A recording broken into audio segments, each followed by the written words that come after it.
ওরা যতই বলতেছে না ওই দরবার হল থেকে বলছে কোটাঘাটে নিয়ে যেতে, বলে না কোটাঘাটে যাবে না, একে এখানেই মারবো। এর মধ্যে দেখলাম একজন সৈনিক আমার কাছে মাথায়, ও অবশ্য মোটরসাইকেলে হেলমেট পরা ছিল লাল রঙের, মুখে বুলেট প্রুফ জোর, আর একটা বড় হাতুড়ি নিয়ে আমার দিকে আগায় আসতেছে। তো ওর আগানো দেখে আমি যখন ভাবতেছিল এর মধ্যে তাহলে হাতুড়ি দিয়ে আমাকে মারবে মনে হয়। তো আমি আল্লাহ কাছে বলছি, আল্লাহ তুই আমাকে গুলি করে মারা, ওই হাতুড়ি দিয়ে যেন আমাকে না পিটায়। ওই সৈনিকটা দেখলাম আমার সামনে এসে হঠাৎ করে সে বললো যে স্যার আমি আপনাকে চিনি, কিন্তু আপনাকে এখান থেকে বাঁচাবো কেমন করে। তো আমি প্রথমে ওর কথা বিশ্বাস করতেছিলাম না। আমি তো ওকে চিনতে পারছিলাম, যেহেতু হেলমেটের মধ্যে আছে আমি চিনি না। পরবর্তীতে আমি জানছি ও হচ্ছে সিপাহী নজরুল, আমার সাথে কোনদিন চাকরিও করে নাই, বাট সে ছিল ওই আরপি ছিল, রেজিমেন্টাল পুলিশ। তো ওই গেট দিয়ে গেলে পরে মাঝে মাঝে হাই হ্যালো হয়েছে, এছাড়া তার সাথে আমার তেমন কোনো পরিচয় নাই। তো সে আমাকে, আমি তাকে বললাম তুমি আমাকে কোনো রকমে গেটের বাইরে পার করে দাও। ও বললো স্যার এটা সম্ভব না, এখানে গেলে আপনাকেও মেরে ফেলবে আমাকেও মেরে ফেলবে।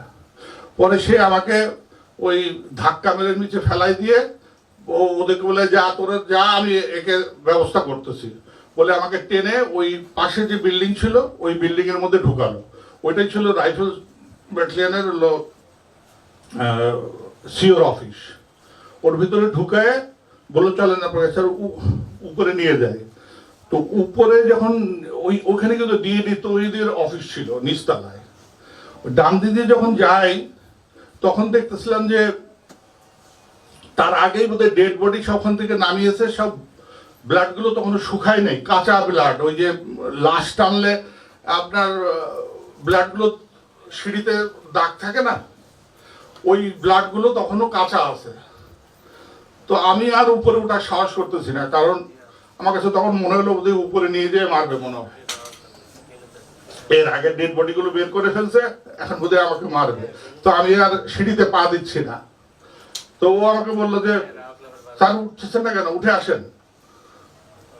তো বাধ্য হয়ে আবার ওর কথা শুনে উপরে উঠলাম। তো আমি উপরে উঠে তাকায় দেখলাম যে ওই রাইফেল ব্যাটালিয়ন সিওর অফিস থেকেই ডেড বডি গুলো বের হয়েছে, একদম ওই ব্লাডের দাগ গুলো সব আছে। তার মানে ওখানেই কোনো অফিসার ছিল, তাকে মারছে। মেরে আমাকে উপরে 4 তলায় নিয়ে গেল। ওইখানে কিন্তু আমি কোনোদিন যাই নাই। ওখানে পর যে দেখলাম অনেক স্টোর, ওইখানে নিয়ে যাওয়ার পর প্রথমে একবার বলতেছে আপনি ছাদে চলে যান। তো ছাদে কিন্তু অনেক সৈনিক ছিল বলে আমি ছাদে যাবো না। তখন ওখানে একটা টয়লেটে নিয়ে গেল। টয়লেটে প্রথমে ঢুকতে একটা বেসিন ছিল, বেসিনের পরেই টয়লেট। বললো ও কিন্তু ওই টয়লেটে ঢোকে নাই, তার আগেই বললো যে আপনি ভেতরে ঢোকেন। তারপরে চলো ও চলে গেল। তো যাওয়ার সময় বললো যে আপনার মোবাইল নাম্বার দেন। আমার কাছে তো মোবাইল নাই। তখন বললো যে তাহলে আমি যাই স্যার, বেঁচে থাকলে দেখা হবে। তখন ওকে আমি জিজ্ঞেস করলাম যে তোমার নাম কি। ও র্যাঙ্ক ট্যাঙ্ক কিছু বললো না, শুধু বললো যে নজরুল। বলে আমি আস্তে করে ওই টয়লেটটা খুললাম। টয়লেট খুলে ভেতরে ঢুকেই দেখি টয়লেটের মধ্যে ডিএডি তহিদ লুকায় আছে। আপনারা যে ডিএডি তহিদ আপনারা যার কথা শুনেছেন যে এটার সাথে জড়িত, ও কিন্তু ওই টয়লেটের মধ্যে লুকায় আছে। তো ওকে দেখে আমি বললাম তুমি এখানে কেন? বলে স্যার আমি এখানে আছি যদি আমাকে মেরে ফেলে। তো আমি বললাম তুমি কি দরবার হলে ছিল না? ও বললো না স্যার আমি দরবার হলে ছিলাম না। তুমি কই ছিলাম? তো বললো স্যার ওই যে আপনারা দরবার থেকে টি ব্রেকে যাবেন, আমি স্কাই রুমে ওই টি ব্রেক ম্যানেজার, ও আমাদের আবার মেস সেক্রেটারি ছিল। তো ও ওখানকার বলে আমি খাওয়া দাওয়া করছিলাম। বাট ওই সময় আমি ওকে জিজ্ঞেস করতে ভুলে গেছি যে স্কাই রুম থেকে তুমি এই টয়লেট পর্যন্ত কিভাবে আসলা। এটা কিন্তু তখন আর ওকে আমি ওই এর মধ্যে আর জিজ্ঞেস করতে পারি নাই। তো ও বললো যে আমি ওকে জিজ্ঞেস দরবারে কি হয়েছে তুমি জানো? ও সম্পূর্ণ অস্বীকার করলো যে না স্যার আমি কিছুই জানি না, আমি তো ছিলাম স্কাই রুমে। তখন কিন্তু এই যে আপনাদের যে গল্পগুলো বললাম, আমি কিন্তু ওই সব গল্পগুলো ওকে কিন্তু ওই পুরো ঘটনাটা আমি হলো ওর কাছে বলি যে এই ঘটনাগুলো ঘটেছে ওখানে। তো ওকে আমি বললাম তুমি এগুলো কিছুই জানো না? বললো না স্যার আমি তো পালাই এখানে লুকাই আছি। তো যাই হোক ওখানে বসে থাকতে থাকতে ওর সাথে আরো অনেক ঘটনা আছে, সেগুলো আমি বললাম না ছোটখাটো। এর মধ্যে দেখলাম যে 2টা কি 2:30টার দিকে দেখলাম কে যেন আসতেছে। ওর মধ্যে ও আবার বললো, স্যার দুইজনে যদি টয়লেটে থাকি তাহলে হয়তো কেউ আসলে মেরে ফেলবে, তা আমি একটু দূরে আপনার থেকে বসি, আপনি টয়লেটের ভেতরে থাকেন। ওর বাইরে বেসিনের সামনে যেয়ে বসলো। তো দেখলাম কিছুক্ষণ আগে কে যেন আসতেছে, ও বেরোয় গেল। দেখলাম ওদের দুইজনের মধ্যে খুব কথা কাটাকাটি হচ্ছে, বাট কি কথা কাটাকাটি হচ্ছে আমি এটা বুঝতে পারতেছি না। তো আমার ওই সময় ধারণা হয়েছে যে বোধহয় ও বলছে ভেতরে কন্ডেন্স জামান আছে, আমাকে মারে নাই কেন, এই নিয়ে বোধহয় কিছু হচ্ছে, এটা আমি তখন বলছি আর কি। তা আমি কিন্তু একদম দরজার ফাঁকে লুকায় আছি। এর মধ্যে দেখলাম যে আস্তে আস্তে ভেতরে একজন ঢুকলো। তো ওকে দেখে আমি দেখলাম ও যে ডিএডি রহিম, ও আমার কোয়ার্টার মাস্টার ছিল। আমি যখন সিঙ্গেল সেক্টর কমান্ডার ছিলাম তখন হচ্ছে সে আমার কোয়ার্টার মাস্টার ছিল। তো আমাকে এসে স্যালুট করে বললো যে স্যার আমরা এখন যাচ্ছি, আমাদের জন্য দোয়া করেন। তো আমি জিজ্ঞেস কোথায় যাচ্ছ? বলে স্যার প্রাইম মিনিস্টারের কাছে ডাকছে, আমরা সবাই যাচ্ছি, আমরা ওখানে ওনার প্রতিনিধি হিসেবে ওখানে যাচ্ছি। তো ওই সময় আমি কিছুটা সেলফিশের মতো ওকে বললাম যে তুমি এক কাজ করো, তুমি যাও, ওই তহিদকে আমার সাথে রেখে দেবে না, তহিদ যদি চলে যায় তাহলে তাকে মেরে ফেলবে। বলে না স্যার থাকা যাবে না, আমি একবার যাব না বলছি, এই দেখেন স্যার আমার পায়ে এমন করে মারছে যে হলো আমি হাঁটতে পারছি না। আমি দেখলাম সে একটু খোড়ায় খোড়ায় হাঁটতেছে।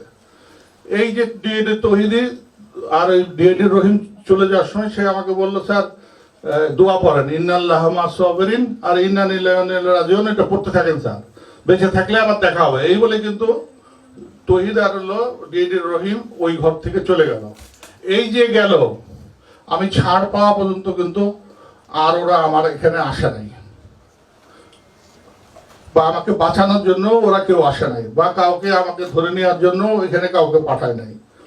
আমি কিন্তু পরবর্তীতে আমি একটু শর্ট করতেছি যে পরবর্তীতে আমি ওখানে ধরা পড়ি। পরের দিন আরেক গ্রুপ সৈনিকের কাছে আমি ধরা পড়ে যাই, ওখানে ওর ভেতরে আমি লুকিয়ে আছি। এর মধ্যে অনেক ঘটনা আছে, আমি ছোট করে শর্ট করে বলছি।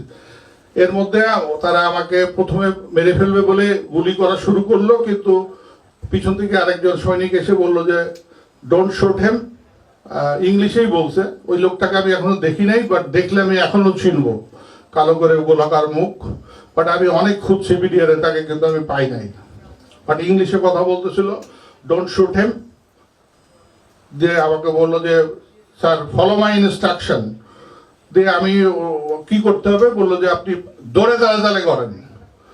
তো আমি তো যতটুকু করার চেষ্টা করতেছি, সে বললো স্যার এইটা আপনার দৌড়ে দাঁড়ে আরো জোরে জোরে করেন। এ করে আমাকে সে উপর থেকে নিচে নামালো। নিচে নামানোর পরে আমি যখন রাস্তার কাছে আসছি তখন দেখি যে হলো সব সৈনিক ভরা, আর একটা পিক আপ দাঁড়ানো আছে। আর আমাকে দেখার পরে মনে হলো যে মৌমাছির মতো সব দৌড়ায় আসলো যে এই শালা এখনো মরে নাই কেন। সবারই একই প্রশ্ন, এ এখনো মরে নাই কেন। তো যাক, এর মধ্যে আমি একদম নিথর হয়ে আছি, আমি আর কিছু বলছিও না, কথা কোনো কিছু বলছি না। সব বলার পরে আমি যখন হঠাৎ পিক আপের দিকে তাকাই দেখি আমার যে, আমি যখন সিগন্যাল সেক্টর কমান্ডার ছিল, আমার যে ড্রাইভার সিপাহী আজাদ ওই গাড়ির মধ্যে বসা। তো আমি ওর দিকে এমন ভাবে তাকাইছি যে যে ছেলেটাকে আমি এত উপকার করছি এই গাড়িতে, এবং কিচ্ছু বলছে না কিন্তু যে আমার স্যারকে মানিস না বা কিচ্ছু বলছে। যাক, এটা বোধহয় আল্লাহরই রহমত। হঠাৎ দেখলাম যে ও ওখান থেকে বললো যে এই স্যার কেউ তোরা মারবি না।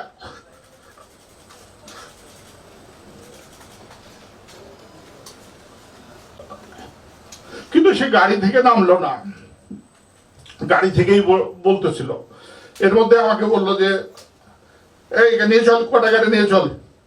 কিছুদূর নিয়ে যাচ্ছে, ধাক্কা মেরে মেরে নিয়ে যাচ্ছে। আমি বলছি আমি তো যাচ্ছি, তোমাদের ধাক্কা মারতে হবে না, আমি যাচ্ছি। আবার কে যেন বললে গাড়িতে তোল, বলে আবার ঘোরালো, আবার গাড়ির কাছে বলে শালা অনেক পাজেরও চড়ছে, শালাকে লাটটাই নিয়ে যা। আবার আমাকে ঠেলে ওটার দিকে নিয়ে যাওয়া শুরু করলো। এই কিছু দূর যাওয়ার পরে 44 রাইফেল ব্যাটালিয়নের সৈনিক লাইনের সামনে কতগুলো কাঁঠাল গাছ আছে, কাঁঠাল গাছের সামনে একটা ঝুঁকার জায়গা আছে, ওই জায়গার পরে আরেকটা গ্রুপ ধরলো। আরেকটা গ্রুপ ধরে বললো যে একে নিয়ে যাওয়ার দরকার নেই, একে এখানেই মারবো। এখন যে যে কজন আমাকে নিয়ে যাচ্ছিল তারা বললো যে না, একে কোয়ার্টারে নিয়ে যেতে বলছে। কে বলছে? ওই সময় কিন্তু কোনো লিডারশিপ ছিল না, কে কি কারে কি অর্ডার দিচ্ছে কোনো খবর নাই। এর পরবর্তীতে আমি ওদেরকে বললাম যে তোমরা বললে কোয়ার্টারে নিয়ে যাবে, এখন তো এরা বলতেছে মেরে ফেলবে। বলে স্যার কি করবো, এটা তো কথা শুনছে না। দিয়ে স্যার ওরা এর মধ্যে দেখলাম ওই পিক আপটা যে ছিল দাঁড়ানো, ওই পিক আপটা এসে 44 রাইফেল ব্যাটালিয়নের সৈনিক সামনে নামলো। আমার ওই যে ড্রাইভারটা দৌড়াই এখন আসলো আমার সামনে এসে সে এরকম দাঁড়াই দিয়ে বললো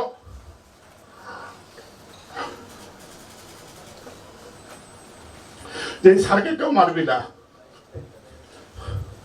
বলে সে আমাকে ধরে এখন ওদের কাছ থেকে ওই আমার ড্রাইভার নিয়ে আমাকে ওই কাঁঠাল বাগানের ভেতর দিয়ে ওই কোয়ার্টারে যাওয়ার শর্টকাট রাস্তা ছিল, ওখান দিয়ে আমার নিয়ে যেতে। এই যে যখন আমি যাচ্ছি এই মুহূর্তে হঠাৎ একটা সৈনিক দৌড়ায় এসে তার ওই স্টিলের হেলমেট দিয়ে এমন জোরে আমাকে এখানে হিট করলো যে আমি টলে নিচে পড়ে গেলাম। ওই আমার ড্রাইভার তাড়াতাড়ি তুলে বললে স্যার খুব বেশি লাগছে। আমি তখন মাথা আমার ঘুরছে,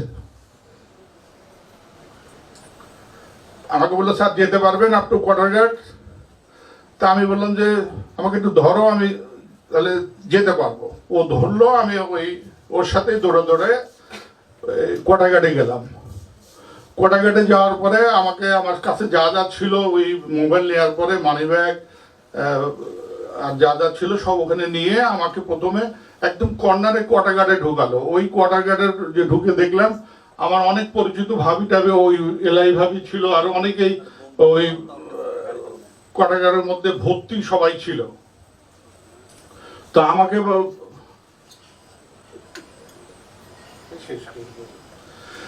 এটার পরে আমি ওই কোনায় ভাবিরা তাড়াতাড়ি আমাকে কোনায় বসায়, ভাবিরা কেউ কেউ আমাকে একটু বাতাস করার চেষ্টা করেন। আমি তখন খুব ঘামতেছিলাম।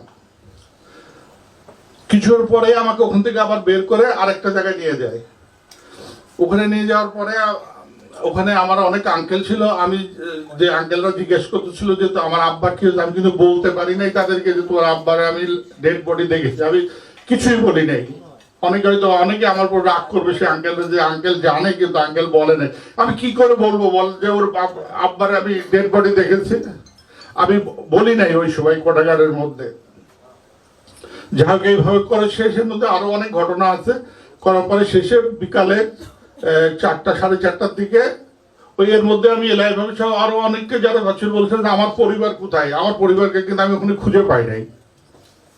তো অনেকে বললো স্যার হয়তো মেরে ফেলছে অথবা কিছু একটা হয়েছে। তো আমি কিন্তু আমার ওই কোটাগারে সব ফ্যামিলি ছিল, আমি আমার পরিবারের কাউকে পাই নাই। তারপরে যা হোক আমরা পরে বিকালে দিকে বেরোনোর পরে আমাকে সরাসরি মিরপুরে নিয়ে গেল। তারপরে আজ অনেক ঘটনা আছে। এইটাই হচ্ছে মোটামুটি ওই দিনের 25 তারিখের আমি সংক্ষেপে বললাম। এর মধ্যে আরো অনেক কিছু আছে যেগুলো আমি বাদ দিয়ে বলছি যাতে আপনার সময় বেশি নষ্ট না হয়। আমি ইনক্লুডেড, আমরা 36 ঘন্টা কোয়ার্টার গার্ডের ভিতরে ছিলাম আমরা যারা ফ্যামিলি।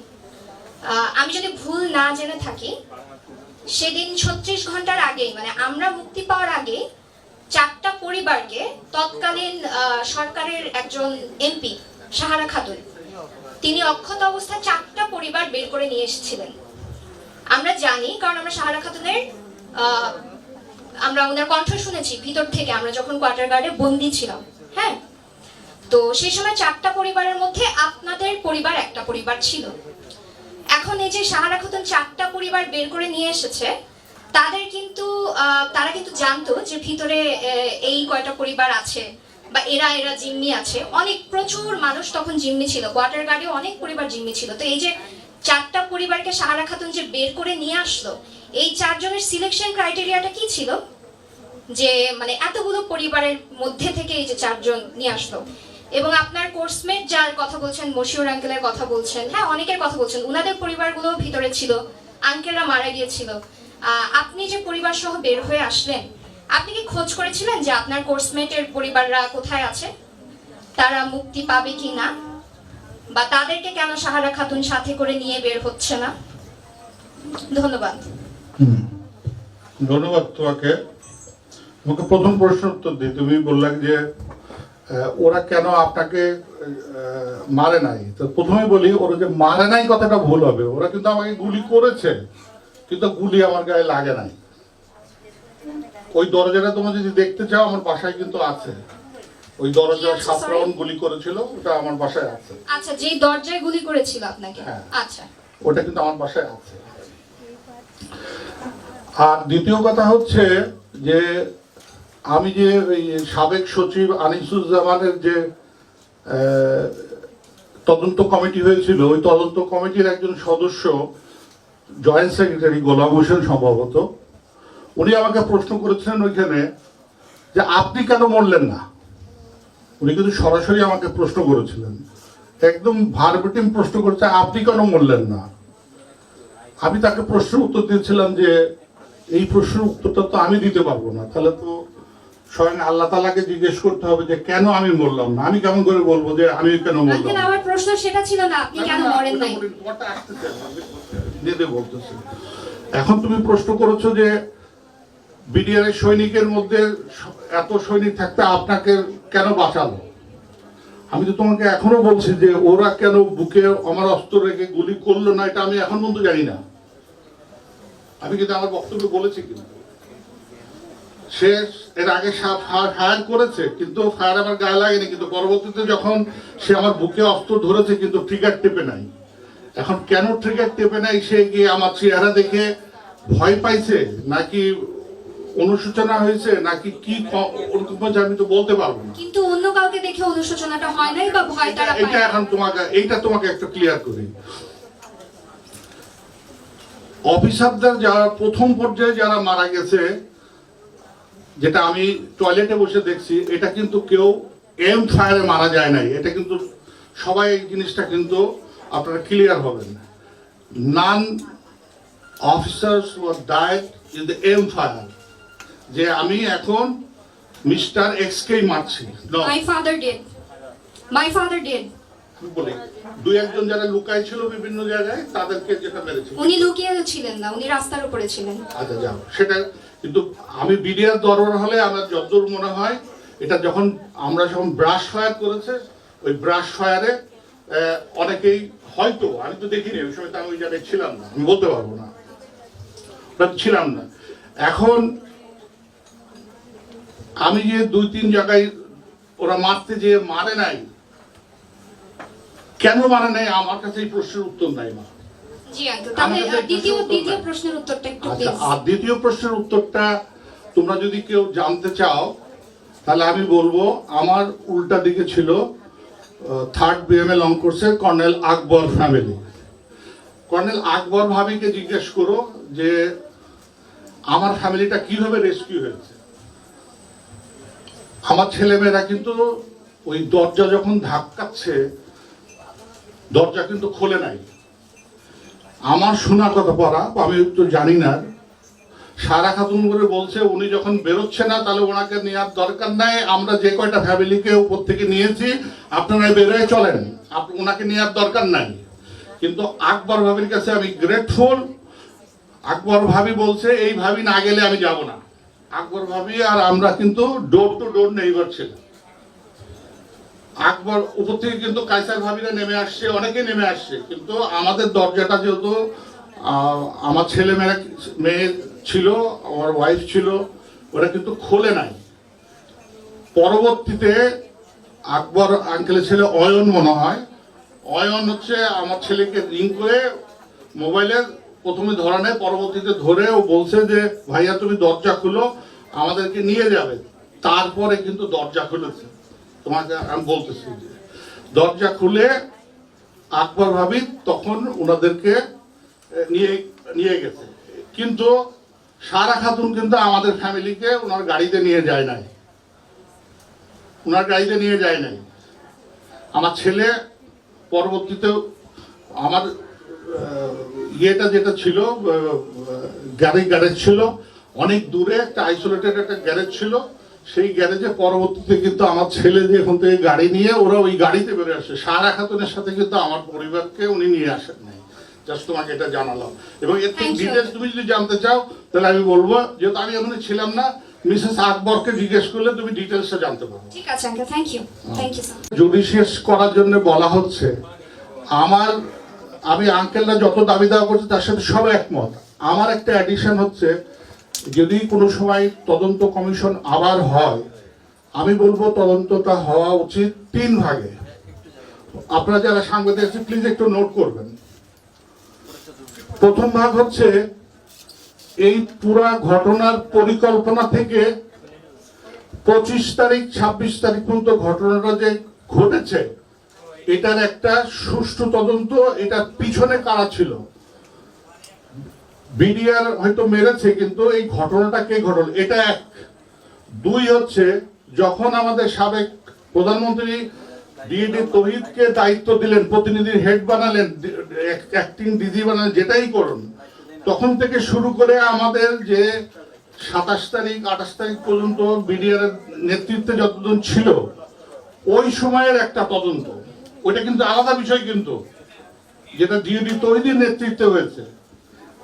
তৃতীয়টা হচ্ছে, যখন আমাদের সেনাবাহিনীর থেকে সব করে যখন যারা নতুনভাবে বিডিআর এর দায়িত্ব পেল, তদন্ত কমিশন হলো এবং বিডিআর কে রিফর্মস করলো, ওই সময় যারা দায়িত্বে ছিলেন, প্রধান বড় বড় দায়িত্বে, তারা কি আমাদের বিডিআর হত্যার বিচারে কোনো ব্যাহত ঘটিয়েছেন কিনা, তারা কোনো কিছু সরকারের ভয়ে হোক আর যেভাবেই হোক ওনারা কোনো কিছু করেছেন কিনা, সেটার একটা আলাদা তদন্ত হওয়া উচিত। ধন্যবাদ সবাইকে। সালাম আলাইকুম।